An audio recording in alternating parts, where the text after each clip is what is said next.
ایھا آمنوا، اے ایمان والو، لا ترفعوا اصواتکم فوق صوت النبی، نبی کی آواز سے اپنی آوازیں بلند نہ کرنا۔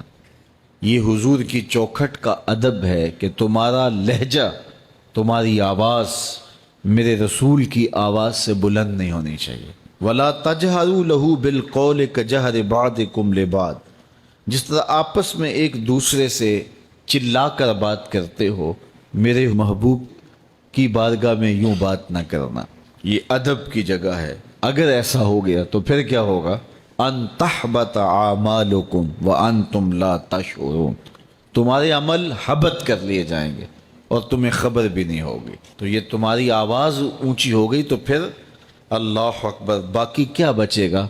تو اپنی آوازیں میرے محبوب کی آواز سے پست رکھو۔ ان الذین یغضون اصواتهم عند رسول اللہ اولئک الذین امتحن اللہ قلوبهم للتقوی، وہ لوگ جو اپنی آوازیں رسول کریم کے حضور پست رکھتے ہیں۔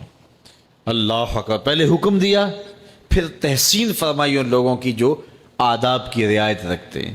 تو یہ تحسین بعد میں کرنا، جبکہ حکم دینا بظاہر کافی تھا، لیکن تحسین کر کے اللہ تعالیٰ جل شانہ بتانا چاہتا ہے کہ جو میرے رسول کے مؤدب ہیں ان پر کتنی رحمتیں برستی ہیں۔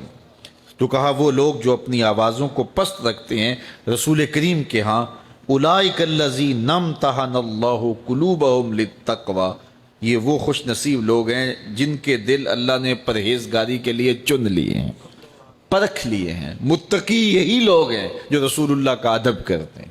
جنہیں ادب کا کرینہ نہیں آتا تو وہ متقی نہیں، چاہے سجدے کتنے ہی طویل کیوں نہ کریں، ان کے ماتھے پہ جتنا بڑا محراب کا نشان کیوں نہ ہو، وہ متقی نہیں کہلائیں گے اگر رسول اللہ کا ادب سینے میں نہیں ہوگا۔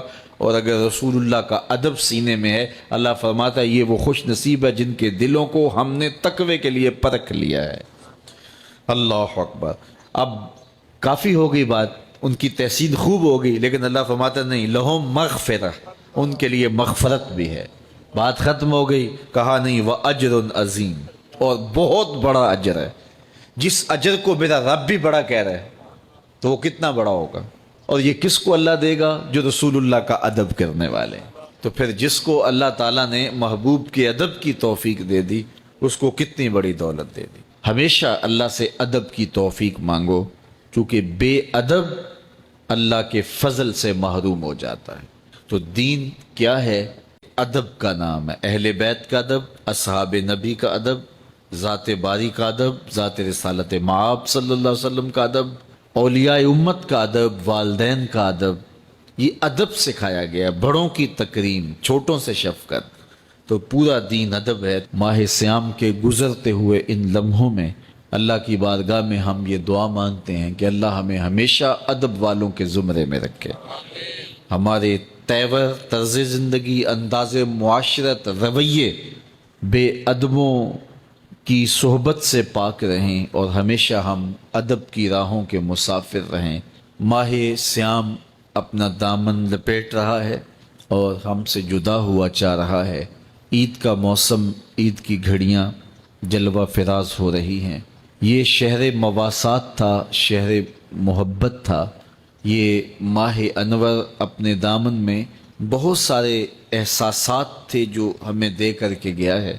تو آئیے اس ماہ انور کے دیے گئے اسباق کو اپنی لوح دل پہ نقش کر لیں۔ عید کا دن طلوع ہوتے ہی دکھیوں کی مدد، لاچاروں کی نصرت اور اعانت کے لیے کمر بستہ ہو جائیں۔ لوگوں کے ساتھ حسن سلوک رکھیں، اپنے اطراف پہ غور کریں، غرباء، مساکین، گلی محلے میں، رشتہ داروں میں، اعزاء و اقرباء میں ان کی مدد کریں اور عید کی خوشیوں میں ان کو اپنے ساتھ برابر شریک رکھیں۔ عید نئے کپڑے پہن لینے کا نام نہیں ہے، لوگوں کے ساتھ حسن سلوک اور اچھے رویے اور طرز معاشرت کی خوبصورتی کا نام عید ہے۔ اور ہمیں دوسروں کے دکھ بانٹنے کی، دوسروں کے ساتھ محبت کرنے کی تلقین کی گئی ہے۔ تو یہ فطرانہ بھی اسی لیے ہمارے اوپر واجب کیا گیا ہے کہ ہم غرباء کو عید کی خوشیوں میں شامل کر سکیں۔ ان کی عزت نفس کا خیال رکھتے ہوئے ان کو فطرہ نہ دیجیے، اس کے علاوہ بھی تحائف دیجیے، ان سے ملیے، ان سے محبت کا اظہار کیجیے اور اظہار بشاشت، اظہار مسرت کیجیے، ایک دوسرے کے ساتھ حسن سلوک کی عمدہ مثالیں قائم کیجیے۔